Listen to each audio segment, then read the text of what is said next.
I'm David DeWitt with today's Animal Minute. Congress is rushing to wrap up, and several animal bills are hanging in the balance. I'm David DeWitt at the United Nations facilities in Kenya, where the Convention on International Trade and Endangered Species has wrapped up. And good morning, I'm David DeWitt. We begin once again this morning with the World Trade Organization negotiations and this week's listening session at the state capitol. Now, those talks could go a long way to help solve trade issues and open new markets for California agriculture.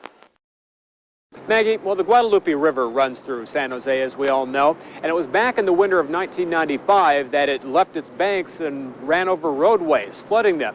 In fact, the Sharks game was canceled. I'm told it was the only time in NHL history that a hockey game was canceled.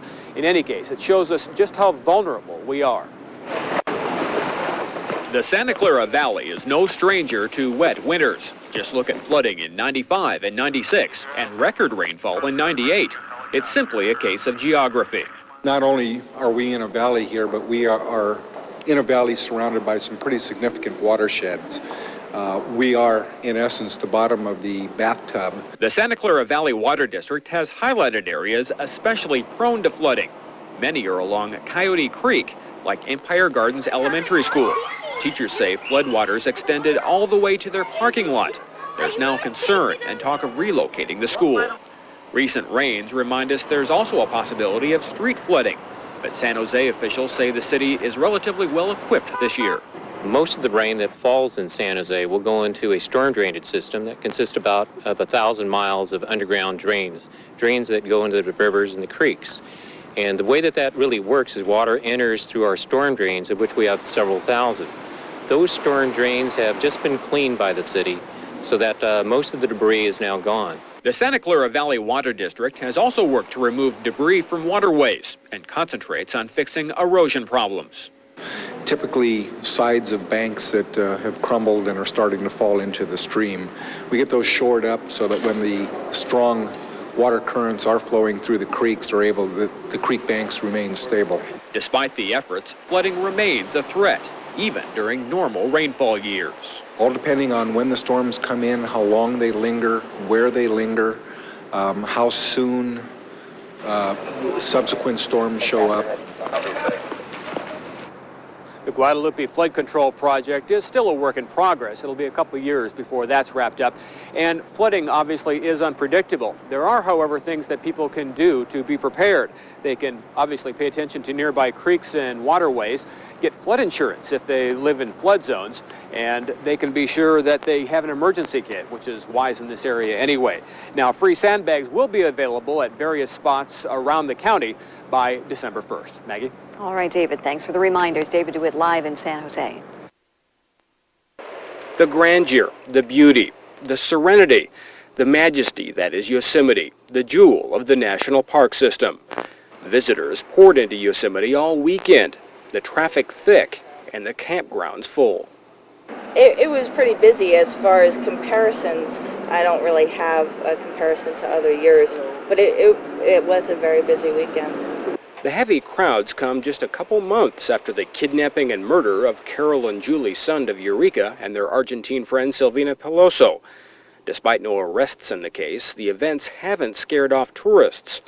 Two young women from Sacramento visiting Yosemite today summed up the situation, but asked not to appear on camera. I don't think it makes a difference to the tourists.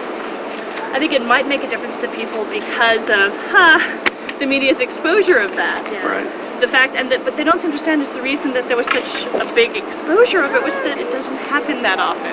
This is not an everyday occurrence, so. For some visitors, it's tradition. Yep, we've been coming for years. Our family always vacationed here, and so now I'm bringing my daughter. Others were oblivious to the crime.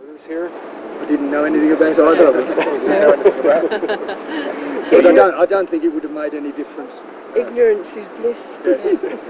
Word is the areas closer to the crime scene took a hit, but there's no slow to the flow into Yosemite Valley. It's easy to see that for an experience like this, someone could overlook just about anything. At Yosemite National Park, David DeWitt, the 10 o'clock news. Sniff, sniff. 2-year-old golden retriever Kelsey loves to find and get things. Today, her target is a Dalmatian named Maud. And despite major distractions, she found her quarry. Kelsey is a tracker in training, learning with her human how to find missing pets. You don't really know what to do if you've lost an animal. You have a feeling of helplessness. You don't know where they've gone. You have no idea where they've gone. And at least a dog can know that and know at least what direction to go into and to give some hope to the pet owners so they can find their dogs. That's what we're looking for, to try to help other people out that are in need. And who says you can't teach an old dog new tricks? Cheryl Carver has 2 6-year-olds in the program. They're all learning the ropes from Kat Albrecht. The former Santa Cruz police officer and dog handler started a pet detective agency called Pet Hunters, applying law enforcement and search and rescue techniques to lost pets. As long as there is scent there from the missing pet, we can train a dog to look for it. The detective work involves training people and pets to conduct an aggressive physical search. She uses high-tech audio and video equipment, incorporates pet profiling, and has used DNA testing. Albrecht has gotten calls for help from Alaska to Kentucky, so she's developed a training and certification program to meet the growing need. She's found success finding lost pets and personal reward.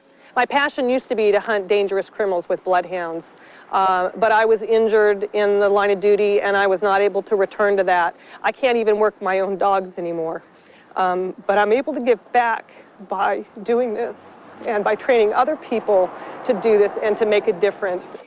David DeWitt, News Channel 11.